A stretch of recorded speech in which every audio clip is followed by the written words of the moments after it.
de creer y me alcanza. Es tiempo de soñar que algo nuevo vendrá. Una oportunidad de Dios para ti se hará realidad si tú lo puedes creer.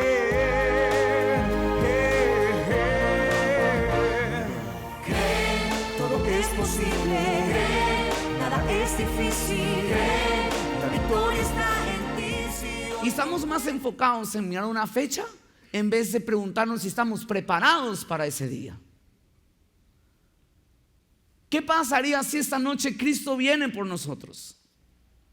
¿Estamos listos para irnos con Él? Y no nos vayamos al tema del fin, que Cristo venga, porque que Cristo venga no es el fin del mundo. Vienen otros acontecimientos. Cristo viene es por su esposa llamada la iglesia.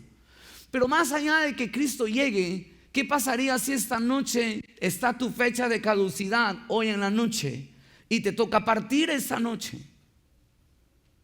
¿Sabes dónde irías? ¿Estás preparado o te irías dejando vacíos en tus hijos? ¿Te irías dejando cuentas pendientes para que luego inventen? No, es que la abuelita viene a darnos la pata porque tiene cuentas pendientes con no sé quién. ¿Has escuchado ese montón de inventos que la gente habla? Nos estaríamos en paz para poder dejar a nuestra familia que nos extrañaría y nos lloraría. Espero que sea así, ¿verdad? Pero con las cuentas arregladas. El mundo está viviendo lo que se profetizó de la boca de Jesús. Mateo capítulo 24 dice: y estando él sentado en el monte de los olivos, los discípulos se le acercaron aparte diciendo: dinos, ¿cuándo serán estas cosas? ¿Y qué señal habrá de tu venida y del fin del siglo? Respondiendo Jesús les dijo: mirad que nadie os engañe, porque vendrán muchos en mi nombre diciendo: yo soy el Cristo, y a muchos engañarán. Note que de las primeras cosas que Jesús habló respecto a su venida era de cuidarse del engaño. Que si usted hubiera leído esto antes, a lo mejor y no esperaba el fin del mundo en el 99. O no estaría usted con la comezón de saber o del oír cuando el mundo se acaba. Lo primero que habló Jesús cuando le preguntaron respecto a las señales del fin fue: miren, no se dejen engañar.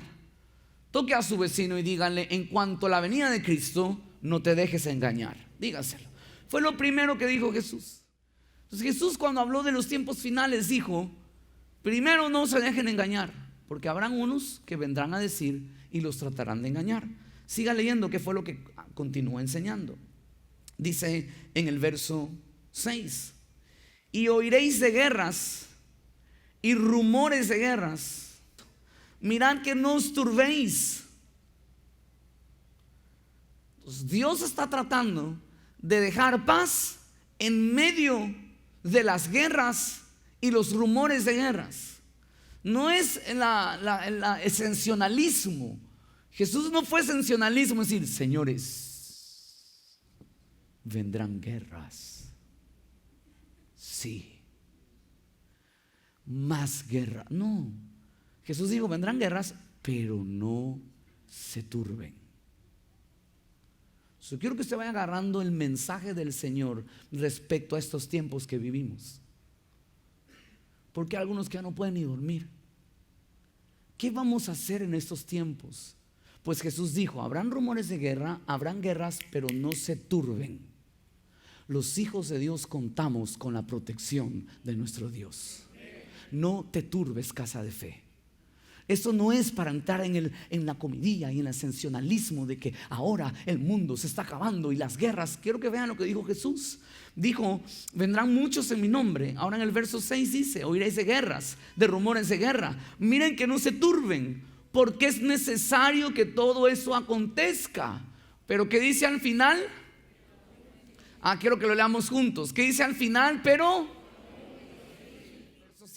porque se levantará nación contra nación, reino contra reino. Señores, eso es lo que se está viviendo ahora también. No estoy diciendo que antes no se había vivido, sencillamente se lo está volviendo a vivir. Están reino contra reino. La Biblia ya lo había declarado. Están nación contra nación. Son tiempos que Jesús los llamó cuando vendrían pestes. Venga al verso 7. Porque dijo reino contra reino, habrá pestes, que dice luego, y hambres, y luego dice terremotos en diferentes lugares. ¿Y cómo lo catalogó Jesús a esto? Miren el verso 8. Y esto será, ¿qué cosa? Principio de dolores. Digan todos conmigo, principio de dolores. Vamos a hablar conforme la Biblia nos enseña. Todos estos tiempos de guerra, rumores de guerra, hambres, pestes que lo han venido viviendo el mundo durante ya décadas y ya muchos años, siguen siendo principios de dolores. Pero yo les quiero decir algo, esos son principios de dolores porque la vida se la puede resolver mejor al principio del dolor que cuando ya hay gangrena. Porque es mejor resolver la situación en el principio del dolor que cuando ya se inflamó y solo hay pus, que cuando ya no hay otra opción que amputar. Pues la Biblia dice, buscad a Dios mientras pueda ser hallado. Quiere decir que habrá un tiempo donde podamos encontrar a Dios, que es el tiempo que estamos viviendo hoy. Pero habrá un momento en donde no encontraremos a Dios por los tiempos que estaremos viviendo. Entonces estos tiempos de principios de dolores no son sino una extensión en la misericordia de Dios, que el dolor no crezca. Mantener el principio del dolor para que en el principio de los tiempos que se vive podamos encontrar a Dios hoy, que puede ser hallado, más que cuando hayan tiempos tan duros y que la Biblia los llama la gran tribulación, que habla de esos tiempos de dificultad en extremo. Entonces nosotros no nos sentemos a llorar porque no encontramos a Dios en aquellos días. Ustedes me conocen, jamás la predicación es infundir el temor, jamás. Pero nuestro deber es enseñar la Escritura. Y la palabra enseña que estos tiempos son llamados principios de dolores. Y cuando Jesús habla de estos tiempos de dolor, lo dijo, no se turben. Y su deseo, si siguen leyendo, fue llevar al pueblo a que se acerque a Dios. Y hoy yo quiero hacerles un llamado, mis hermanos. Seguimos en los principios de dolores, pero ese es el tiempo donde podemos encontrar a Dios. No dilatemos más encontrarnos con Dios. No dilatemos más tomar decisiones importantes en nuestra vida. No dilatemos más los conflictos familiares. No dilatemos más nuestras condiciones escasas matrimoniales. Es tiempo de ponernos al día, no sea que sea tu día de partir. Porque el día y la hora no lo sabe nadie.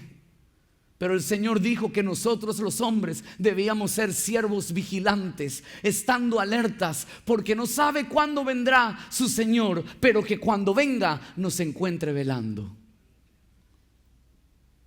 Que cuando Cristo venga encuentre a una iglesia velando, a una iglesia activa, no una iglesia dormida, boca abierta, que el tiempo le pasa, la gente se muere sin Cristo y nosotros en este tiempo estamos muy cómodos en nuestra realidad.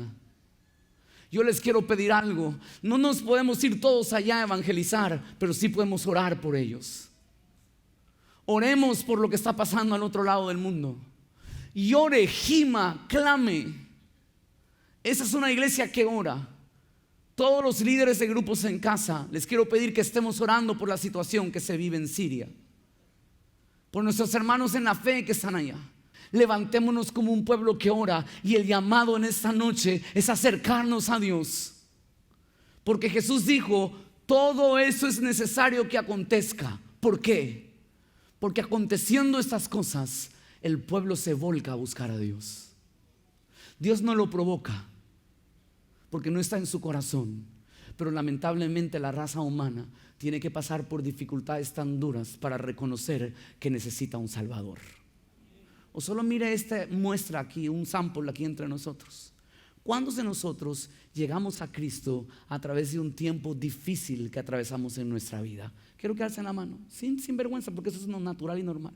Levántela bien arriba. Bien arriba. ¿Fue Dios que te metió en eso? No. ¿Pero Dios se valió de esa situación para que conozcas de su amor? Sí. Creamos que el mal que se ha levantado en el mundo va a ser vencido por el bien, y el amor del Señor va a prevalecer en esta tierra. Amén, casa de fe. Eso se llama fe, mis hermanos. Eso se llama fe. Es tiempo de buscar a Dios. Quiero que vengas conmigo al Salmo 46.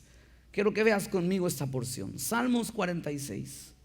Y venga a ver los versos del 1 al 3. Dios, vamos al verso 1, es nuestro amparo y fortaleza. Es nuestro pronto auxilio en las tribulaciones.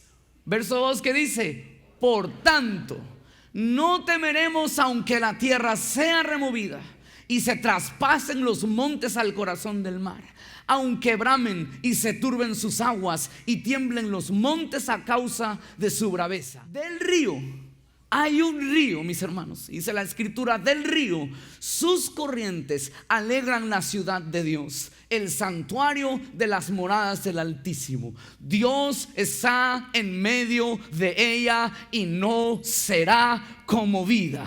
Y dice la palabra: Dios la ayudará al clarear la mañana. Bramaron las naciones, titubearon los reinos, pero dio él su voz y se derritió la tierra. Jehová de los ejércitos está con nosotros. Nuestro refugio es el Dios de Jacob. Amén y amén. Alguien tiene que celebrar esta palabra hoy en la noche. ¿A dónde iremos?, le respondieron sus discípulos, si solo tú tienes palabras de vida. ¿Qué hacer en estos tiempos de inestabilidad? Volcarnos al Señor, porque Él es nuestra fortaleza, nuestro amparo, nuestro auxilio en nuestras tribulaciones. Por eso no viviré como vive el resto.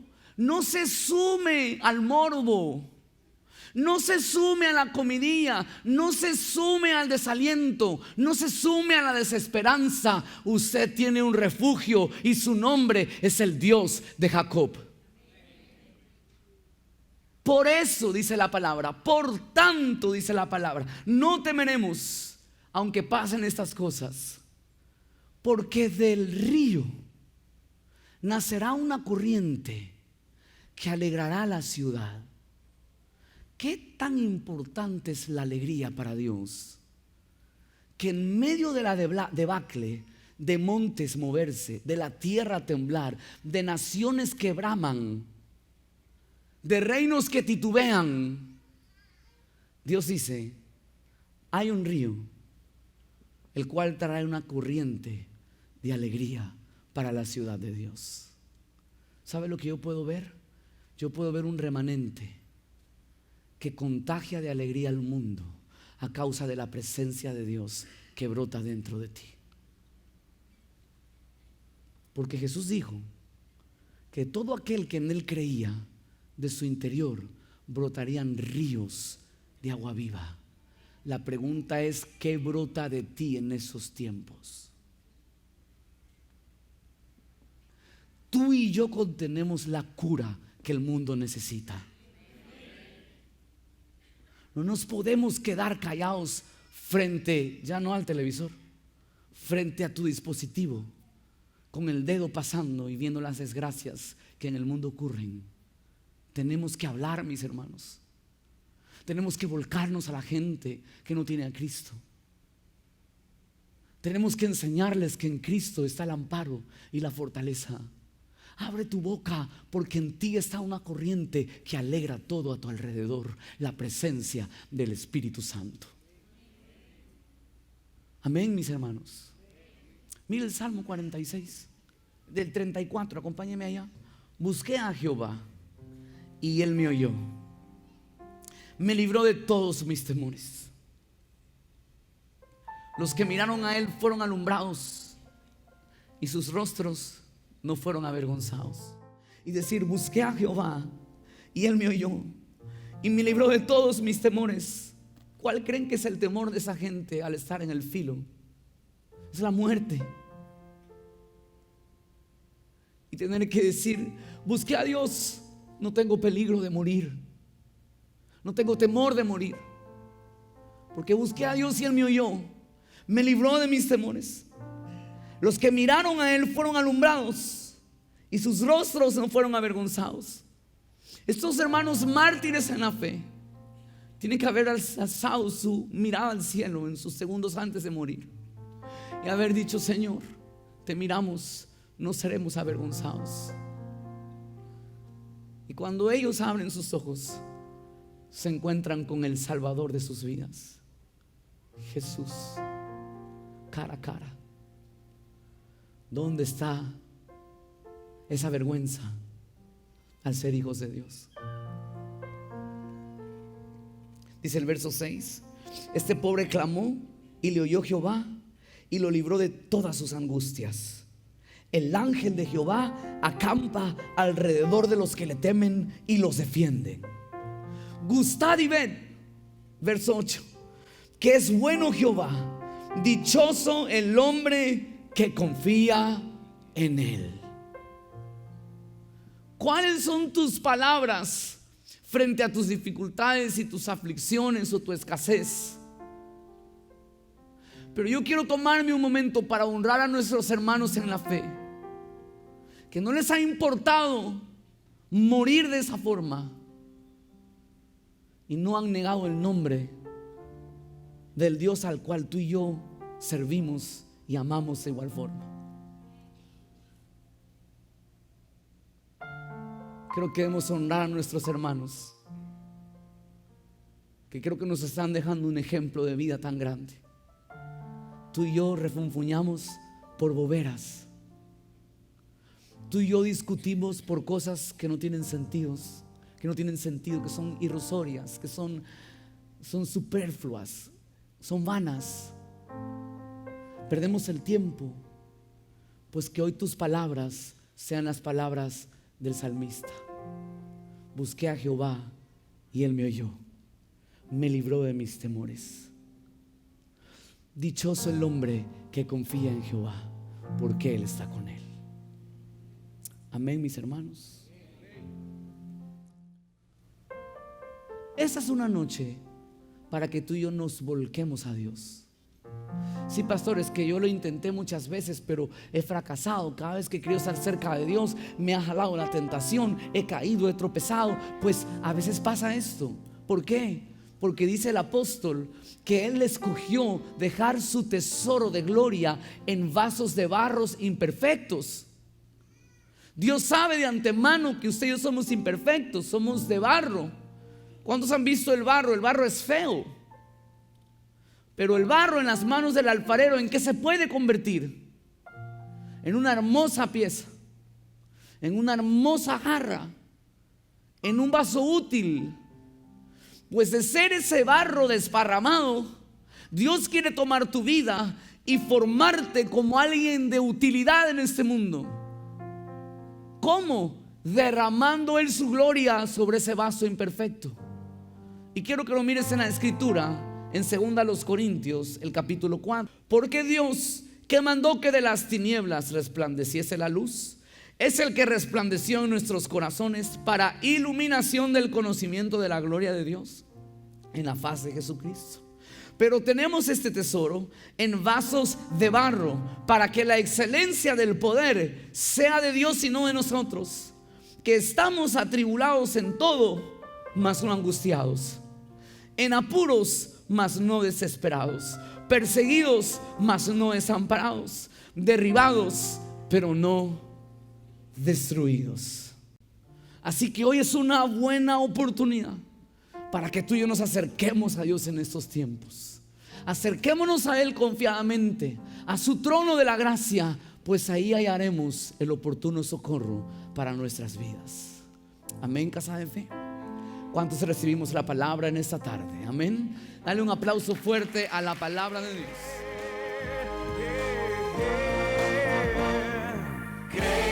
Todo es posible, nada es difícil.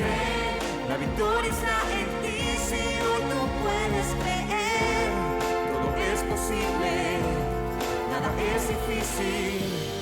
Lo mejor está en ti aquí en Casa de Fe.